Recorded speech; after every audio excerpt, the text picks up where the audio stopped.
Assalamu alaikum to everyone. Am I audible? आवाज आ रही है मेरी? Hello hello hello. Okay okay, that's good. Okay. कैसे हैं सब लोग? ओके सो वेलकम सब लोगों को. Welcome to the Noon Academy. Noon Academy के ऑनलाइन लर्निंग प्लेटफॉर्म में सब लोगों को वेलकम. और आज का हमारा टॉपिक है बोन फ्रैक्चर. ठीक है.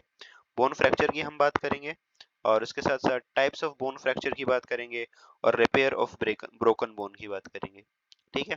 तो first of all, what is bone fracture? और यस, ब्रोकन बोन या बोन फ्रैक्चर क्या होता है? तो हमारे पास ऐसी मेडिकल कंडीशन जिसमें क्या होता है कि बोन के ऊपर उसका जो बेयर करने की कैपेसिटी है ना, उससे ज्यादा फोर्स लग जाए. ठीक है. ऑपोजिट डायरेक्शन में. तो इससे बोन क्या हो जाती है? बोन टूट जाती है, उसमें ये छोटी सी लाइन आ जाती है या ब्रेक हो जाती है. This is called bone fracture. ठीक हो गया. तो कोई भी ट्रॉमा हो, कोई भी मैकेनिकल इंजरी हो, ठीक है, जिसपे क्या हो कि बोन पे एक साइड से बहुत ज्यादा फोर्स लगे और वो बोन की जो कैपेसिटी है ना, जो होल्ड करने की कैपेसिटी होती है बोन की किसी भी फोर्स को, वो फोर्स उस कैपेसिटी से कहीं ज्यादा हो, तो फिर हमारी बोन में छोटी कोई लाइन वाइन आ जाती है. ठीक है. दरार आ जाती है या फिर कंप्लीटली टूट जाती है. This is called bone fracture. ठीक हो गया. अब यहाँ पे आप लोगों को दिखाई दे रहा होगा हमारे पास बोन फ्रैक्चर की ना सिंपल दो तीन टाइप्स इसने बताई. अच्छा, सबसे पहले तो what are the main causes of bone fracture? Bone fracture की क्या मेन कॉजेज हो सकती हैं? तो yes, what are the main causes? तो कोई ट्रॉमा हो, कोई इंजरी हो, ठीक है, या कोई एक्सीडेंटल इंजरी या कोई एक्सीडेंट हो ऐसे टाइप का, तो इन इन केसेस में जो है वो बोन फ्रैक्चर होता है. ठीक है. और एक चीज और, कुछ लोगों में जो है फीमेल्स में स्पेशली के आफ्टर मोनोपोज उनकी बोन में कैल्शियम का लेवल डिक्रीज होता है ना, तो they are more vulnerable to bone fracture. Bone fracture उनमें ज्यादा होता है. ठीक है. क्योंकि बोन ऑलरेडी फ्रेजाइल हो जाती है ऑस्टियोपोरोसिस की वजह से. तो जिन लोगों को ऑस्टियोपोरोसिस होता है, ऑस्टियोपोरोसिस, उन लोगों में ये चीज ज्यादा होती है. ठीक है. अपने आप नहीं, मतलब ऑस्टियोपोरोसिस की वजह से उन लोगों की बोन ज्यादा प्रोन हो जाती है टुवर्ड्स बोन फ्रैक्चर. ठीक है, ज्यादा प्रोन हो जाती है. अगर हम बात करें यहाँ पे, तो हमारे पास बोन फ्रैक्चर की यहाँ पे तीन टाइप्स है हम लोगों के बुक में. एक सिंपल फ्रैक्चर है. सिंपल फ्रैक्चर में देखें तो हमारे पास बोन ब्रेक तो हुई है, ठीक है, लेकिन उसने ना मसल को इंटैक्ट किया है ना कुछ किया है. ठीक है. तो बोन एक पर्टिकुलर जगह से ब्रेक हो गई है, कंप्लीटली ब्रेक नहीं हुई. ठीक है. दोनों बोन्स के बीच में जो बोन फ्रैक्चर आया ना, तो दोनों बोन्स बोन्स के बीच में ऐसा नहीं है कि दोनों में बिल्कुल डिस्टेंस आ गया और दोनों एक दूसरे से अलग अलग हुए हों. ऐसा नहीं है. ठीक है. एक पर्टिकुलर साइड से यहाँ पे जो है वो बोन फ्रैक्चर हो गई है, बाकी एक साइड से देखो सही है. तो इस टाइप का जो बोन फ्रैक्चर होता है जिसमें बोन कंप्लीटली ब्रेक नहीं होती, ठीक है, एक ओनली पर्टिकुलर पार्ट ब्रेक होता है, this is called simple bone fracture. ठीक हो गया. इसके बाद है कंपाउंड फ्रैक्चर. तो कंपाउंड फ्रैक्चर में क्या होता है? बोन कंप्लीटली ब्रेक हो जाती है, कंप्लीटली, और साथ में सराउंडिंग के जो मसल्स होते हैं ना, वो भी इन्वॉल्व हो जाते हैं. ठीक हो गया. और उसके बाद ओपन फ्रैक्चर की बात करें, तो ये ओपन फ्रैक्चर में क्या होता है? बोन इतना कंप्लीटली ब्रेक होती है कि वो पूरा का पूरा स्किन भी इसके अंदर आ जाती है, स्किन भी इसके अंदर. ठीक है. ये जो सिंपल और कंपाउंड फ्रैक्चर हैं, इसमें स्किन इंटैक्ट रहती है, स्किन को कुछ नहीं होता. ऊपर से आपको दिखेगा कि सही है सब कुछ, लेकिन अंदर से बोन ब्रेक हो जाती है. ठीक हो गया.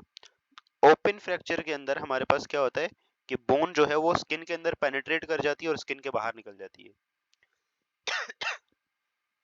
तो यहाँ पे देखें, a simple fracture is also called as a closed fracture in which bone cracked but does not break the skin and not exposed.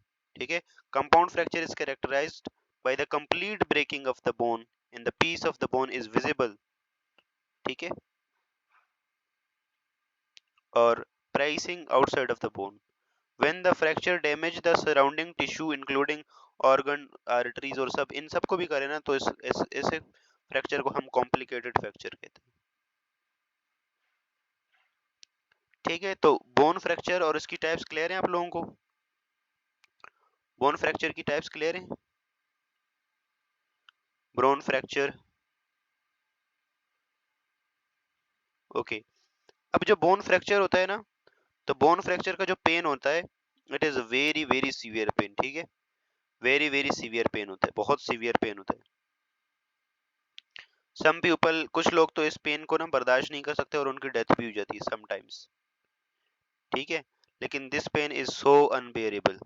Kidney का पेन हो गया, हार्ट अटैक हो गया, लेबर का पेन हो गया, और सिमिलरली डिफरेंट टाइप्स के और पेन हो गए, ये बहुत सीवियर होते हैं। ठीक है, तो बोन फ्रैक्चर का पेन तो like one of the most severe pain होता है। ठीक है, अब इस फ्रैक्चर को सही कैसे करना है? ठीक है, इस चीज को देखना है। कॉम्प्लिकेटेड फ्रैक्चर में देखो स्किन भी हो जाती है, साथ में सारी सराउंडिंग के जितने वेन, आर्टरीज, वो सब, नर्व्स वर्व्स, वो सब डैमेज हो जाती है। ठीक हो गया? ओके, अब हम बात करते हैं कि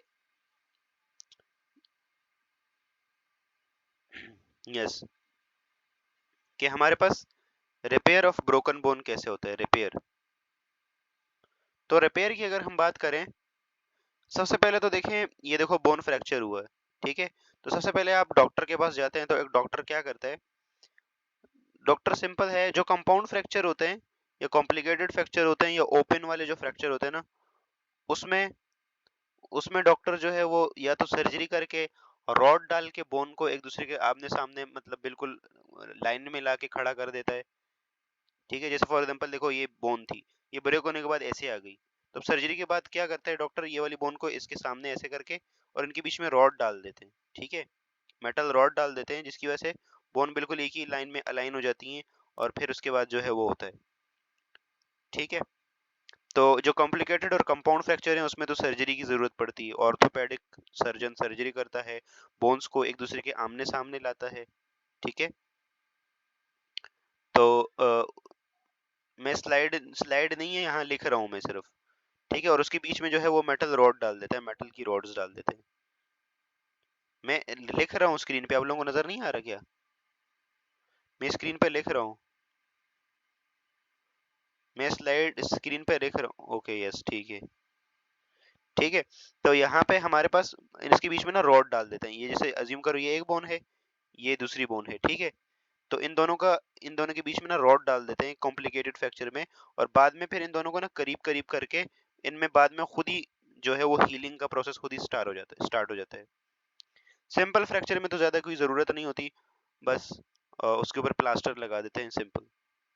तो कंपाउंड फ्रैक्चर में सिंपल क्या है कि सर्जरी करके दोनों बोन्स को एक दूसरे के आमने सामने करके इनके बीच में रॉड लगा दी, ताकि ये ना बिल्कुल स्ट्रेट लाइन में रहे। ठीक है, और दूसरा ये है कि हमारे पास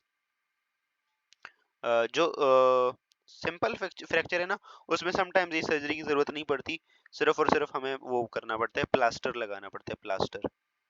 ठीक है, तो दोनों दोनों सूरतों में, दोनों कंडीशंस में हम क्या करते हैं, सिंपल फ्रैक्चर हो या कंपाउंड हो, ठीक है, उसमें हम क्या करते हैं, कंपाउंड में सर्जरी के बाद और सिंपल में सर्जरी तो होती ही नहीं है, तो उसमें हम क्या करते हैं फिर, बोन को इमूवेबल बनाना होता है हमें सबसे पहले।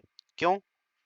क्योंकि देखो बोन में मूवमेंट होगी तो जो हीलिंग का प्रोसेस है ना, वो बार बार रुकेगा, तो इसलिए बोन को सबसे पहले ना इमूवेबल बनाते हैं, इमूवेबल। तो इमूवेबल कैसे बनाते हैं? प्लास्टर लगा के।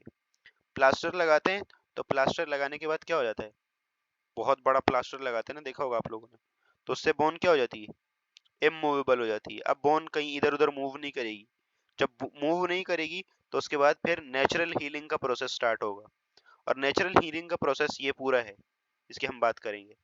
ठीक है, तो एक तो आपको क्या किया, डॉक्टर ने सर्जरी करके, अगर कंपाउंड है तो सर्जरी कर देगा, अगर सिंपल है तो सर्जरी की जरूरत नहीं है, बस सिंपली वहां पे प्लास्टर लगा दिया। और इसके बाद ना आपको डॉक्टर कुछ मेडिसिन प्रिस्क्राइब करता है जिसमें मेजॉरिटी पेन किलर्स होती हैं, ठीक है, पेन किलर्स, क्योंकि बोन फ्रैक्चर का पेन बहुत ज़्यादा सीवियर होता है ना, तो पेन के लिए उसके लिए हमारे पास पेन किलर्स मेडिसिन दे देते हैं और फिर आपको घर भेज देते हैं, ठीक है। अब आपके जो जहाँ पे आपका प्लास्टर लगा हुआ है, तो उसके बाद नेचुरल हीलिंग का प्रोसेस स्टार्ट होगा। नेचुरल हीलिंग कैसे स्टार्ट होगी? हमारे पास सबसे पहले ना इसकी 4 स्टेजेस हैं, ठीक है, 4 स्टेजेस। और सबसे पहली वाली जो स्टेज है, this is called haematoma formation, ठीक है। क्या कहते हैं इसे हम? हीमाटोमा फॉर्मेशन, ठीक है। इसमें क्या होता है? वालेकुम अस्सलाम महक, वेलकम। इसमें हमारे पास क्या होता है, जो ब्रोकन बोन होती है ना, ब्रोकन बोन, अब हमारे पास बोन ब्रेक हो गई, ठीक है, फ्रैक्चर्ड हो गई, उसके अंदर जो ब्लड वेसल्स होती हैं, ठीक है, वेन्स आर्टरीज, वो भी ब्रेक हो जाती हैं, ठीक है। तो जैसे ही ये देखो ये ब्लड वेसल्स ब्रेक होती हैं, तो ब्लड आपको पता है वहां पे बाहर आके वहां पे एक्युमुलेट होना स्टार्ट हो जाएगा, ठीक है। तो इसी कंडीशन को the accumulation of blood outside the blood vessels around the injury, this is called hematoma formation, okay, this is called hematoma formation, just a minute.